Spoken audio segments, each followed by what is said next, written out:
একটা অত্যন্ত জরুরি হাদিস বলছি, মনোযোগ দিয়ে শুনুন, এটা বলে শেষ করব। বিষ্ণু ইসলাম একবার সাহাবাদেরকে বলেন, আলা উখবিরুকুম বিআফদল মিন দারাজাতি সিয়ামি ওয়াস সালাতি ওয়াস সাদাকা। সাহাবাদেরকে বলেন, ও সাহাবারা, নামাজের চেয়েও, রোজার চেয়েও, দান খয়রাতের চেয়েও একটা বড় ইবাদত আছে, এটা কি আমি কি তোমাদের বলবো না? সাহাবারা তো অবাক, নামাজের চেয়েও বড় ইবাদত, রোজার চেয়েও বড়, দানের চেয়েও বড়।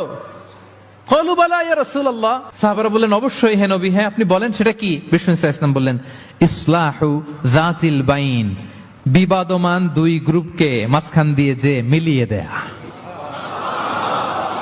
নামাজের চেয়েও বড়, রোজার চেয়েও, সাদাকার চেয়েও বড়, মিলাইয়া দেওয়া। আমরা মনে করি সেজদা দিতে দিতে কপালে দাগ ফেলে দিছি, এটাই তো বড় ইবাদত। এটা তো নিঃসন্দেহে বড় ইবাদত। আমরা মনে করি হজ করতে করতে শেষ করে ফেলতেছি, এটাই বড় ইবাদত। জিকির করতে করতে আমরা দিন রাত এক করে ফেলতেছি, এগুলো তো নিঃসন্দেহে ইবাদত। কিন্তু দুই ভাই, বিবাদমান দুই গ্রুপের মধ্যে আপনি যদি মিলিয়ে দেন, এগুলো নফল রোজা, নফল দান, নফল সালাতের চেয়ে বেশি সওয়াবের কাজ। পড়েন সুবহানাল্লাহ।